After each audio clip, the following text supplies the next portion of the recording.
على رسوله الكريم أما بعد فأعوذ بالله من الشيطان الرجيم بسم الله الرحمن الرحيم إلا تنصروه فقد نصره الله إذا أخرجه الذين كفروا ثاني اثنين إذ هما في الغار إذ يقول لصاحبه لا تحزن إن الله معنا قال رسول الله صلى الله عليه وسلم أبو بكر في الجنة إلى آخر الحديث أو كما قال عليه الصلاة والسلام অধ্যকার জামিয়া তালমিয়া মাদ্রাসার কর্তৃক আয়োজিত আজকের এই মহান বিজয় দিবস উপলক্ষে বক্তৃতা সেমিনার অনুষ্ঠানের বিজ্ঞ বিচারক ও সুদক্ষ পরিচালক আমার সামনে উপস্থিত বাংলার দূর দূরান্ত থেকে আসা নবীন এবং প্রবীণ ছাত্র ভাইরা সকলকে আমার অন্তঃস্থল থেকে আন্তরিক মোবারকবাদ।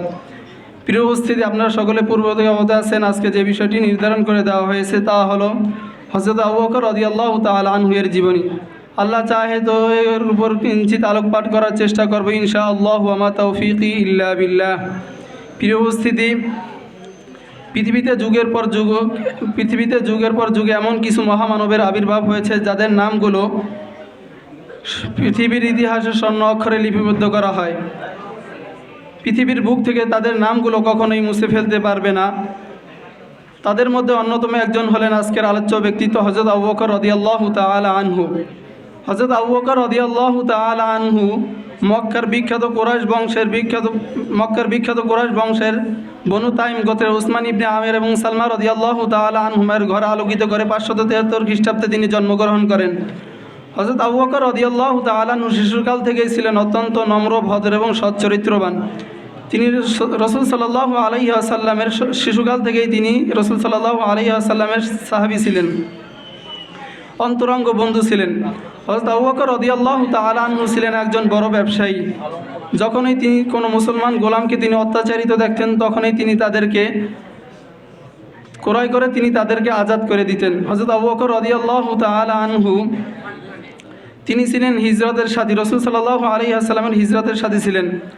গারে শহরে যখন রাসূল সাল্লাল্লাহু আলাইহি ওয়াসাল্লামের প্রতিরক্ষায় যখন বিচলিত হয়ে পড়েন তখন রাসূল সাল্লাল্লাহু আলাইহি ওয়াসাল্লাম এমন নাজুক পরিস্থিতিতে বলেছিলেন, মা যন্নুকা বিইযনিল্লাহি সালিসুহুমা, ওই দুই ব্যক্তির ব্যাপারে তোমার কি ধারণা যাদের তৃতীয় জন হলেন স্বয়ং আল্লাহ তাআলা।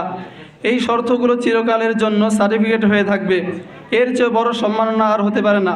সমস্ত মুফাসসিরগণ একমত যে ইয ইয়াকুল লিসাহিবিহি, এই আয়াত দ্বারা স্বয়ং হযরত আবু বকর রাদিয়াল্লাহু তাআলা আনহু এই উদ্দেশ্য। আল্লাহ তাআলা লিসাহিবিহি দ্বারা হযরত আবু বকর রাদিয়াল্লাহু তাআলা আনহুকে রাসূল সাল্লাল্লাহু আলাইহি ওয়াসাল্লামের সাহাবী বলে স্বীকৃতি দিয়েছেন।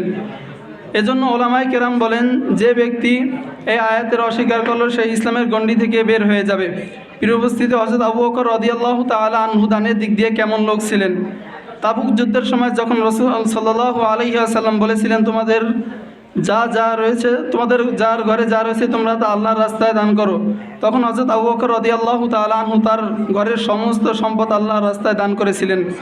প্রিয় উপস্থিতি, হযরত আবু বকর রাদিয়াল্লাহু তাআলা আনহু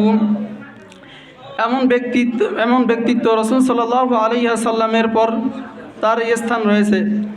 হযরত আবু বকর রাদিয়াল্লাহু তাআলা আনহুর প্রচেষ্টায় তালহা, জুবাইর এবং ওসমান ইবনে আফফান রাদিয়াল্লাহু তাআলা আনহু সহ আরও বড় বড় সাহাবায়ে কেরাম মুসলমান হয়ে ধন্য হয়েছেন। প্রিয় উপস্থিতি, হযরত আবু বকর রাদিয়াল্লাহু তাআলা আনহু কে আনসাররা রাসূল সাল্লাল্লাহু আলাইহি ওয়াসাল্লামের সাথে দ্বিতীয় যে ব্যক্তিকে দেখেছিল তিনিই হলেন হযরত আবু বকর রাদিয়াল্লাহু তাআলা আনহু। হযরত আবু বকর রাদিয়াল্লাহু তাআলা আনহু রাসূল সাল্লাল্লাহু আলাইহি ওয়াসাল্লামের অসুস্থতার সময় তিনি রাসূল সাল্লাল্লাহু আলাইহি ওয়াসাল্লামের পাশেই ছিলেন।